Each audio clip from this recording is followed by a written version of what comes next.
ಅತಿವೃಷ್ಟಿಯಿಂದಾಗಿ ದ್ರಾಕ್ಷಿ ಬೆಳೆ ನೆಲ ಕಚ್ಚಿದೆ. ಈ ಮಧ್ಯೆ ವಿಮಾ ತಾರತಮ್ಯ ರೈತರನ್ನ ಮತ್ತಷ್ಟು ಬೇಸರ ಮೂಡಿಸಿದೆ.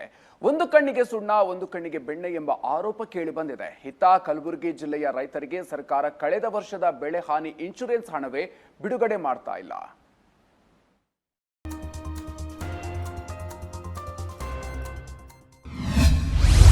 ಅತಿವೃಷ್ಟಿಯಿಂದ ಕಂಗೆಟ್ಟ ದ್ರಾಕ್ಷಿ ಬೆಳೆಗಾರರಿಗೆ ಮತ್ತೊಂದು ಶಾಕ್. ದ್ರಾಕ್ಷಿ ವಿಮಾ ಹಣದಲ್ಲೂ ತಾರತಮ್ಯ, ಸಿಡಿದೆದ್ದ ಅನ್ನದಾತರು. ಒಂದೆಡೆ ಅತಿವೃಷ್ಟಿಯಿಂದ ರೈತರು ಕಂಗಾಲಾಗಿದ್ದಾರೆ, ಮತ್ತೊಂದೆಡೆ ಮಳೆ ಹೊಡೆತಕ್ಕೆ ದ್ರಾಕ್ಷಿ ಬೆಳೆ ಸಂಪೂರ್ಣ ಹಾಳಾಗಿದೆ.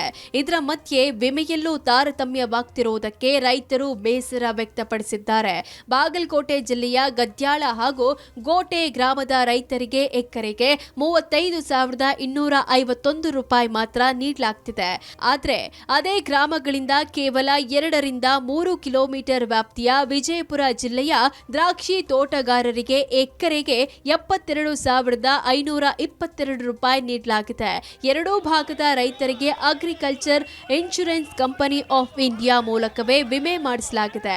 ಆದರೆ ತಾರತಮ್ಯ ಯಾಕೆ ಅಂತ ಪ್ರಶ್ನಿಸುತ್ತಿದ್ದಾರೆ. ರೈತರಿಗೆ 72,000 ರೂಪಾಯಿ ಎಕರೆ ಕೊಡ್ಲಾತ್ತಾರೆ. ಬಾಗಲಕೋಟೆ ಜಿಲ್ಲಾ ಗದ್ಯಾಳ ಗ್ರಾಮ ರೈತರಿಗೆ ಏನು ಮಾಡತ್ತಾರೆ, 32,000 ರೂಪಾಯಿ ಇನ್ಶೂರೆನ್ಸ್ ಕೊಡತ್ತಾರೆ. ಇದರಲ್ಲಿ ತಾರತಮ್ಯ ಮಾಡತ್ತಾರೆ. ಇದರಲ್ಲಿ ಯಾರು ತಾರತಮ್ಯ ಇತ್ತು, ಯಾರು ಶಾಮೀಲದಾರೋ ಏನದ ನಮಗೇನು ಗೊತ್ತಿಲ್ಲ ರೀ. ಬಾಗಲಕೋಟೆ ಜಿಲ್ಲೆಯಲ್ಲಿ 4,000 ಹೆಕ್ಟೇರ್ ಪ್ರದೇಶದಲ್ಲಿ ದ್ರಾಕ್ಷಿ ಬೆಳೆಯಲಾಗಿದೆ. 4,97,00,000 ವಿಮಾ ಪ್ರೀಮಿಯಂ ಮೊತ್ತವನ್ನ ಬಾಗಲಕೋಟೆ ಜಿಲ್ಲೆ ದ್ರಾಕ್ಷಿ ಬೆಳೆಗಾರರು ಕಟ್ಟಿದ್ದಾರೆ. ಆದರೆ ಬಾಗಲಕೋಟೆ ಮತ್ತು ವಿಜಯಪುರ ಜಿಲ್ಲೆಯ ದ್ರಾಕ್ಷಿ ಬೆಳೆಗಾರರಿಗೆ ವಿಮೆ ಹಣ ಮಾತ್ರ ಬೇರೆ ಬೇರೆಯಾಗಿದೆ. ಈ ಬಗ್ಗೆ ಬಾಗಲಕೋಟೆ ಡಿಸಿ ಹಾಗೂ ತೋಟಗಾರಿಕೆ ಇಲಾಖೆ ಅಧಿಕಾರಿಗಳಿಗೂ ಮನವಿ ಕೊಟ್ಟಿದ್ದಾರೆ. ಹವಾಮಾನ ಘಟಕ ಹೆಚ್ಚು ಕಮ್ಮಿ ಅದೇನೋ ರಿಪೇರಿ ಅಥವಾ ವರ್ಕಿಂಗ್ ಇಲ್ಲ ಅಂದರೆ ಅದ್ರ ಪಕ್ಕದ ಒಂದು ಇದನ್ನು ಏನೋ ಗ್ರಾಮ ಪಂಚಾಯತಿಯಲ್ಲಿ ಇರುವಂಥ ಮಾಹಿತಿಯನ್ನು ಕ್ರೋಢೀಕರಣ ಮಾಡಿಕೊಂಡು ಅದನ್ನು ಲೆಕ್ಕಾಚಾರ ಮಾಡಿಕೊಂಡು ಕೊಡ್ತಾರೆ. ಬಾಗಲಕೋಟೆ ಜಿಲ್ಲೆಯಲ್ಲಿ ಈ ಬಾರಿ ದ್ರಾಕ್ಷಿ ಬೆಳೆ ಕೈಕೊಟ್ಟ ಪರಿಣಾಮವಾಗಿ ದ್ರಾಕ್ಷಿಯನ್ನು ಬೆಳೆದಿರತಕ್ಕಂಥ ರೈತರು ತೀವ್ರ ಸಂಕಷ್ಟಕ್ಕೆ ಗುರಿಯಾಗಿರುವಂಥದ್ದು. ಇವುಗಳ ಮಧ್ಯೆ ಸರ್ಕಾರದಿಂದ ಬರಬೇಕಾದಂಥ ಬೆಳೆ ವಿಮೆ ಪರಿಹಾರ ಅದರಲ್ಲೂ ಕೂಡ ತಾರತಮ್ಯವಾಗ್ತಿದೆ ಅನ್ನುವಂಥ ಆರೋಪವನ್ನು ಅವರು ಮಾಡ್ತಾ ಇರುವಂಥದ್ದು. ಅಧಿಕಾರಿಗಳು ಈ ಬಗ್ಗೆ ಸೂಕ್ತ ನಿರ್ಣಯ ಕೈಗೊಂಡು ತಾರತಮ್ಯ ಸರಿಪಡಿಸಬೇಕಿದೆ. ರೈತರ ನೆರವಿಗೆ ಬರಬೇಕಿದೆ. 341 ಕೋಟಿ ರೂಪಾಯಿ ಬೆಳೆ ವಿಮೆ ಹಣ ನೀಡದ ಸರ್ಕಾರ. ಕಾಂಗ್ರೆಸ್ ಶಾಸಕರಿಂದಲೇ ರೈತರ ಹೋರಾಟಕ್ಕೆ ಬೆಂಬಲ. ಇನ್ನು ಕಲಬುರಗಿಯಲ್ಲಿ ಒಂದೆಡೆ ಜಲಾವೃತವಾದ ಸಾವಿರಾರು ಹೆಕ್ಟೇರ್ನಲ್ಲಿ ಬೆಳೆದ ಬೆಳೆ, ಇನ್ನೊಂದೆಡೆ ಮಳೆ ನೀರಿನ ರಭಸಕ್ಕೆ ಕೊಚ್ಚಿ ಹೋದ ಹೆಸರು ಬೆಳೆ, ಮತ್ತೊಂದೆಡೆ ಕಳೆದ ವರ್ಷದ ಬೆಳೆ ಹಾನಿಯ ಇನ್ಶೂರೆನ್ಸ್ ಹಣವನ್ನಾದರೂ ಕೊಡಿ ಅಂತ ಬೀದಿಗಿಳಿದ ರೈತರು. ಕಲಬುರಗಿ ಜಿಲ್ಲೆ ರೈತರ ದುಸ್ಥಿತಿ ಹೀಗಿದೆ. ಕಳೆದ ವರ್ಷ ಭೀಕರ ಬರಗಾಲದಿಂದ ರೈತರು ತಮ್ಮ ಬೆಳೆಗಳನ್ನ ಕಳೆದುಕೊಂಡು ಬೀದಿಗೆ ಬಿದ್ದಿದ್ರು. ಬೆಳೆ ಹಾನಿಯಾದ್ರೆ ಒಂದಿಷ್ಟಾದ್ರೂ ನೆರವು ಸಿಗ್ಲೆಂದು ಜಿಲ್ಲೆಯ ರೈತರು ಬೆಳೆ ವಿಮೆ ಪ್ರೀಮಿಯಂ ಪಾವತಿ ಮಾಡಿದ್ರು. ರೈತರಿಗೆ ಸರ್ಕಾರ ಇನ್ನು 341 ಕೋಟಿ ರೂಪಾಯಿ ಬೆಳೆ ವಿಮೆ ಹಣ ಬಾಕಿ ಉಳಿಸಿಕೊಂಡಿದೆ. ಆ ಹಣವನ್ನಾದ್ರೂ ಕೂಡಲೇ ಬಿಡುಗಡೆ ಮಾಡಿ ಅಂತ ರೈತರು ಕಲಬುರಗಿಯಲ್ಲಿ ಬೀದಿಗಿಳಿದಿದ್ದಾರೆ.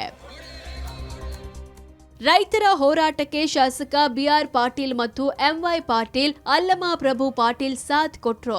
ಸಚಿವ ಪ್ರಿಯಾಂಕ್ ಖರ್ಗೆ ಜೊತೆ ಶಾಸಕರ ನಿಯೋಗ ಮತ್ತೊಮ್ಮೆ ಸಿಎಂ ಭೇಟಿ ಮಾಡಿ ಹಣ ಬಿಡುಗಡೆಗೆ ಮನವಿ ಮಾಡ್ತೇವೆ ಅಂತ ಶಾಸಕ ಬಿಆರ್ ಪಾಟೀಲ್ ತಿಳಿಸಿದ್ರು.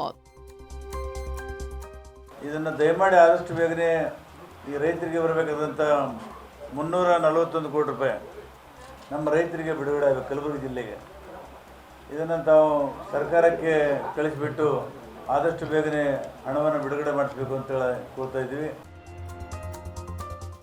ಸದ್ಯ ಕಲಬುರಗಿ ಜಿಲ್ಲೆಯಲ್ಲಿ ವಾಡಿಕೆಗಿಂತ ಅತಿ ಹೆಚ್ಚು ಮಳೆ ಸುರಿದ ಕಾರಣ ಸಾವಿರಾರು ಹೆಕ್ಟೇರ್ ಪ್ರದೇಶದಲ್ಲಿನ ಬೆಳೆಗಳು ಜಲಾವೃತವಾಗಿವೆ. ಇದರಿಂದ ಕಂಗಾಲಾಗಿರುವ ಅನ್ನದಾತ ಬೆಳೆ ವಿಮೆ ಪರಿಹಾರ ಆದರೂ ಈ ಪರಿಸ್ಥಿತಿಯಲ್ಲಿ ಕೈ ಸೇರಿದ್ರೆ ಒಂದಿಷ್ಟು ಅನುಕೂಲ ಆಗತ್ತೆ ಎನ್ನುವ ನಿರೀಕ್ಷೆಯಲ್ಲಿದ್ದಾನೆ.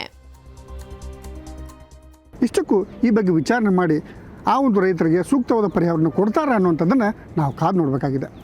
ಬಾಗಲಕೋಟೆಯಿಂದ ಕ್ಯಾಮರಾಮನ್ ಮಂಜುನಾಥ್ ಕರ್ಗಲ್ ಜೊತೆ ಮಲ್ಲಿಕಾರ್ಜುನ ಹೊಸಮನೆ, ಏಷ್ಯಾನೆಟ್ ನ್ಯೂಸ್ಗಾಗಿ.